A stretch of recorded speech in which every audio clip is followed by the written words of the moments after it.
What's going on, man? Appreciate you, man. Hey, man, it's a pleasure to be here, man. I appreciate it. Thank you. Thank you. You ready to do this? I'm ready to do this, man. Been ready all my life. It's about time, man. This man is drunk. Wait, am I drunk? I'm nobody. Yes, you do have a problem. God's got this. No, I got this. You're stupid. You're dumb. I'm a father. I'm a husband. I'm a son. I'm a leader. I am Marcus J. Scott.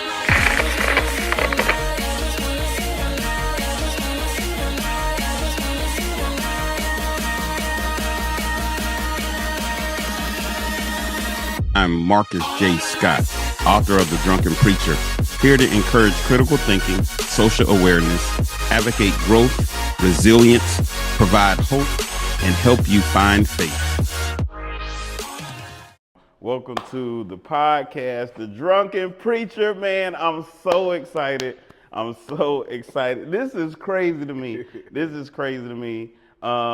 First of all, welcome to the Drunken Preacher podcast. I got my brother over here. That's my big dog, my number one, man. I appreciate you, dog. I appreciate you. Thank you. Yeah, man. Thank you for having me. How you feeling, man? Man, I'm good. I'm blessed, man. Got a little cold, but I'm pushing through, man, and I'm honored to be here. All right. You know. So I just want to first say, did you ever think when we was jumping off of bunk beds in the room that we'd be sitting on a podcast one day? No. There's a lot of things that I thought about growing up, and sitting on a podcast with you, talking about a book that you wrote. No, that's not something never crossed my mind. I mean, absolutely, that never crossed my mind. And you mentioned jumping off of the bunk beds. I remember us jumping off a house with a towel wrapped around my neck, as if I was. You convinced me that I could fly. I'm Superman, and jumping off this house onto the trampoline was a great idea. Right. Man, we had some times, and man, I tell you, truly, man, to be honest, real talk, I've always felt that you was my best friend growing up, and man, and I guess because the way we was raised, it was like it was always wanting to protect you no matter what. We had a couple incidents as kids. I remember one particular where some kids from middle school, they want the job. I was like, nah, we not having that. Yeah, man. Yeah, and it can a lot of people may not see it like that because I've always been the bigger younger brother. Yeah. But yeah, I remember that time. Yeah. But that's what's crazy because you weren't that big then. Yeah. It wasn't until you had the spurt or whatever, so it was like, you sprouted up and now you be taking care of me. Yeah, absolutely, man. That's one thing I can honestly say, man, just the way we were raised. As a younger brother, I've always felt like my big brother had my back. Yeah. Was always, like you say, best friend. I've always felt like we were close. Yeah. So, yeah. Man, I appreciate that. Appreciate you being my big brother. Yeah, man. So I the first thing I want to ask is, so I wrote the book. First of all, let me ask you, did you read the whole book? Yes, I did. I read the whole book from cover to cover. Because I've had a few people like, man, tell me when you get the audio book. I read a couple pages, but now listen, if you would have told me that there was an audio book coming, I probably would have waited for the audio book.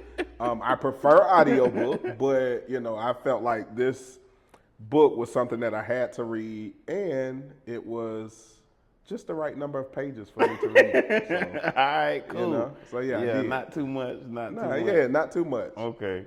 So let me ask you this: was there anything in the book that you was like, "Wow, I didn't know that"? Yeah. Because, I mean, we Yeah. shared a lot. We Yeah, shared a we lot. I did. shared a lot.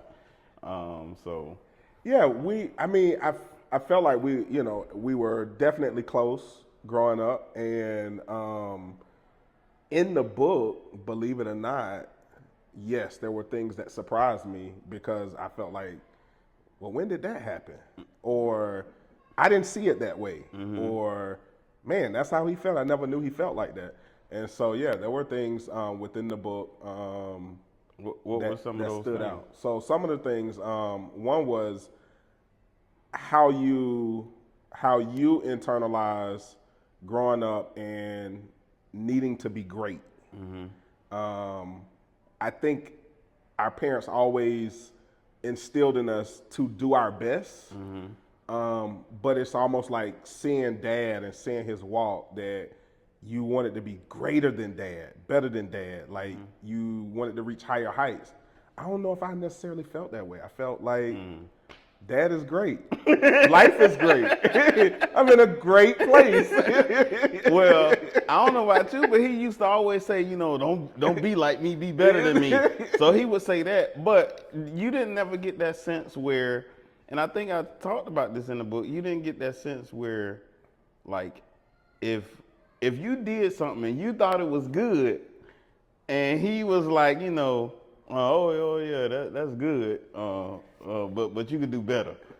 It was never like, oh, son, I'm so proud of you. Like, man, that was awesome. Yeah, I think he always pushed us to do better, and that even when we did our best, yeah, it was good, but could you have done a little bit more? So yeah, I think I experienced that, but never to the point that I had to be better. I didn't think it was possible to be better than dad. Yeah. How could you be better than dad?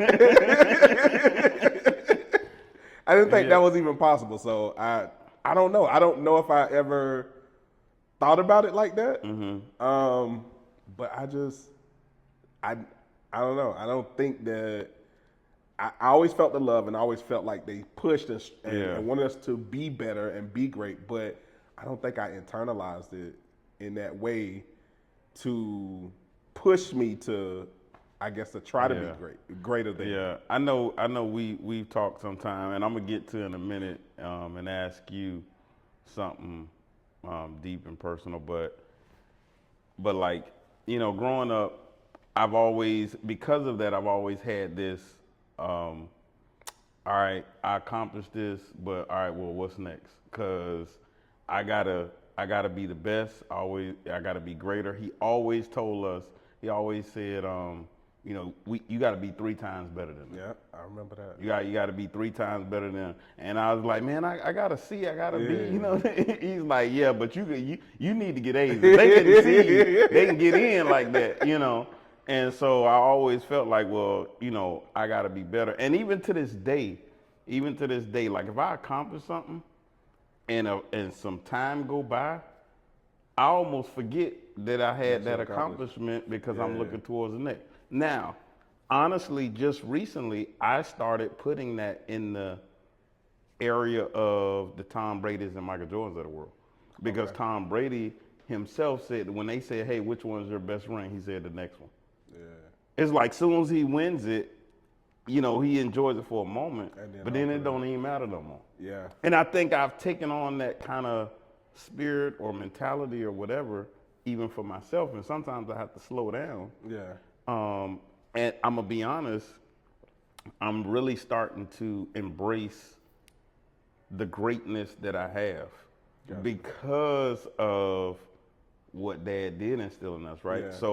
So like me right now, getting up at 3 o'clock in the morning and walking, jogging, praying, like I always said, I'm like, okay, if I'm gonna be a minister, if I'm gonna be a preacher, like I don't just want to be like the regular guy.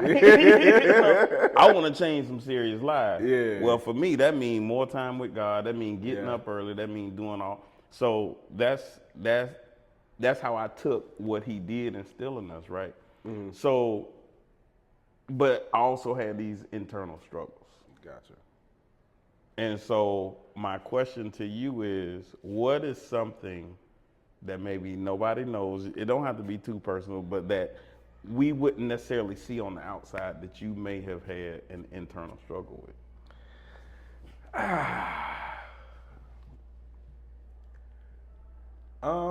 I've had a lot of internal struggles. One, to be honest, my journey through college. Okay. There was internal struggle there. One being because I kind of watched my big brother, and I saw some of the I saw some of the things that Dad wanted us to do, and so I went to college. But to be honest, I really didn't know what I wanted to do other than play football, and then not actually getting the scholarship to play at the school that I was going to. It kind of forced me to kind of rethink life, and then I started having children at a early age, and so that internal struggle of, okay, like you were saying before, dad being a preacher, in the church. Now I'm having children, but I'm not married, and so that internal struggle for me of how do I get on track? How do I get how do I get back on track now that I've kind of messed up and this is not the way that it's supposed to be, type of thing. But just that journey through college, through having children, before marriage, and then coming out on the other end of that, being able to actually, okay, how do I finish college with kids? That's for me was an internal struggle. So what did you lean on to help you get through that? Believe it or not, my big brother. Okay. I think we talked quite a bit, especially with times when I was down. I believe we talked quite a bit over the phone. Even when you would come down and come get me, and and when we went back, I think at that time, I think you were living in Texas. Yeah. And so coming down to visit, but also God, and then just faith. So that sounds like 2 of the 3 that I always talk about, right? So 2 of the 3 that I always talk about, I say we have to lean on faith, we have to lean on family, and then we have to lean on forgiveness. So those are the 3 that I always talk about, because those are the 3 that kind of got me in the space of the internal struggle, but those are the same 3 that got me out. Yeah. So I talk about in the book how I had the struggle of my faith. So with what you're talking about, you had the kids out of way, like, okay, so yeah, but the church say do this, and my dad a preacher. So but I want to go down this path, and this, but I should be, man. How do I? And so we had that internal struggle of the faith part, right? And then obviously with the family, where how's the family feel about it? And then even in your situation, young, married, or not married, but not married, and have kids. Do I marry her? Do I not? I know the right thing is to do, but is it gonna work out? Yeah. And so you struggle with the whole family thing. And then a lot of times, and I don't know if you struggle with this, is the forgiveness. Okay, I did mess up, so let me get back on track and move. But those same 3 are the 3 that I say, okay, I got to lean on my faith. And I talk about faith not so much as church, while it is, but the Bible says believing in something that you cannot see for evidence that you can see. Sometimes we don't see something within ourselves. Yeah. What's the thing in yourself that's in there that you can produce that you can see?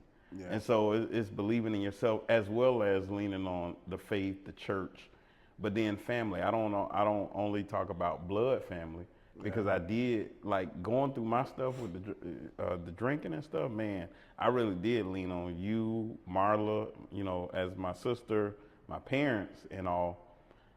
But people outside of my family was people Yeah. like Dr. Eric Thomas, you know, I Yeah. call him E, like listening to them videos. I want to say you was the first person who had sent me a video. Yeah. But that first stretch when I turned around, Yeah. man, I would get up, listen to his video, and be running. And they'd be like, man, he talk about run. So, you know, he like, get up, get up.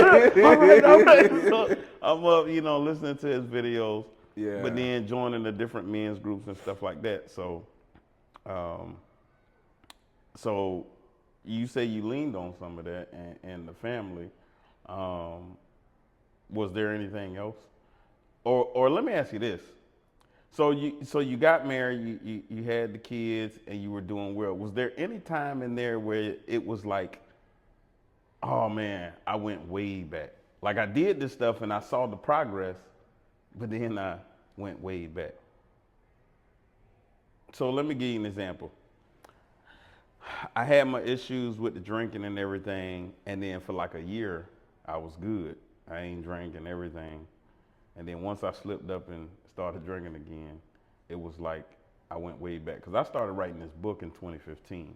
Well, that last incident happened in like 2020, 21 or something like that. Oh. So I was doing good. Yeah. And trying to write the book and then went way back. And that can be a killer. Yeah. And so my depression went way down than it did the first time.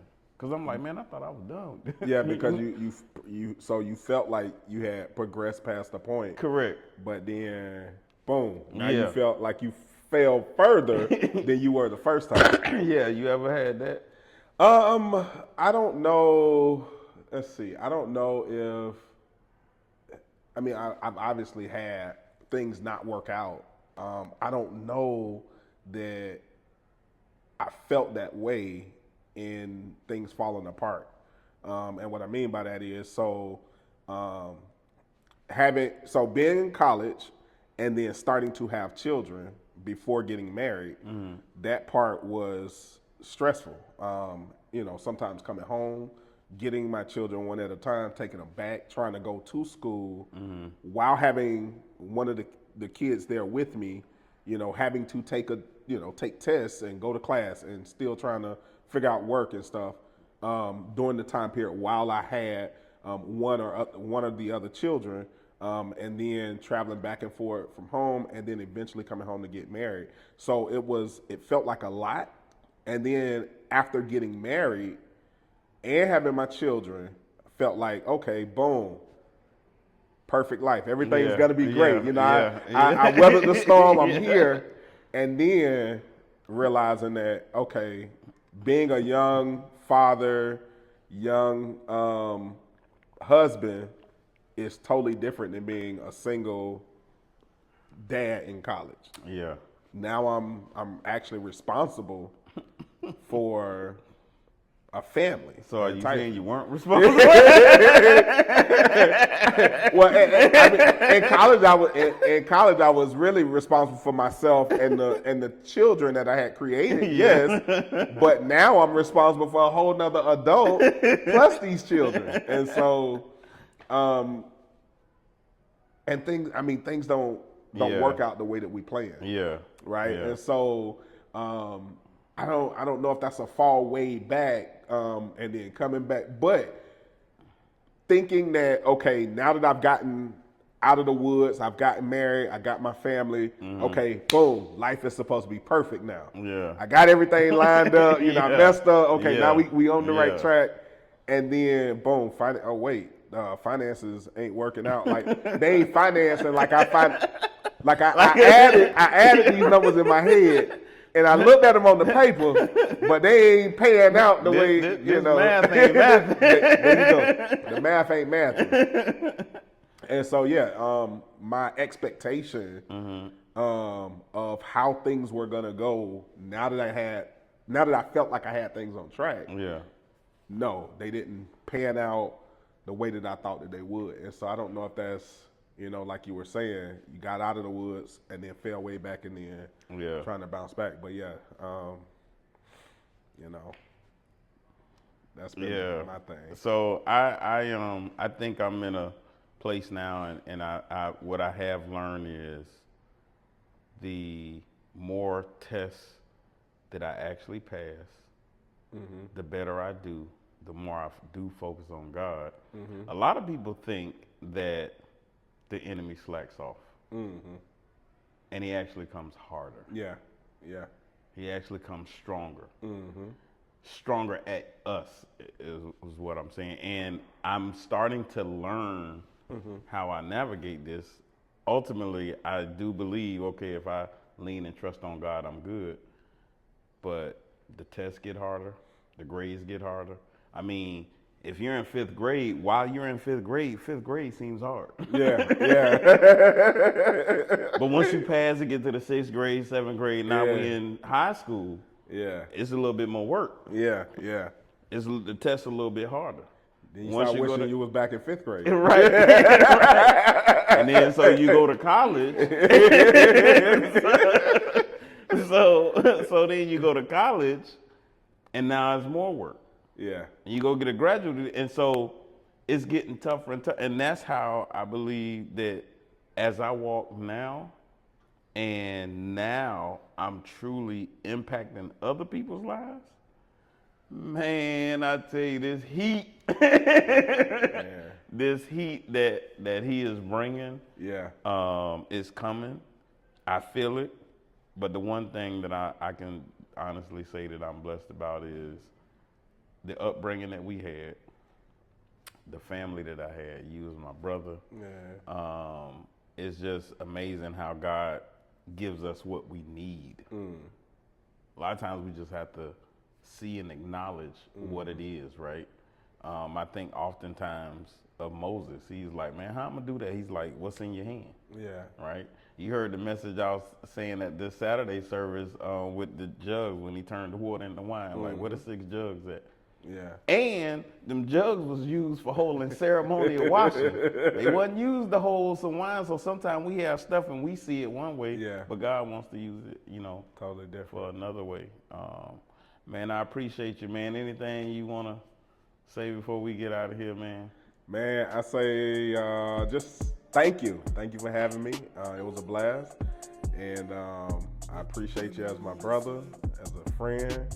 And I look forward to doing this again. Oh, yeah, we definitely got to do it again. Listen, we appreciate y'all. Thank you for coming to the Drunken Preacher podcast.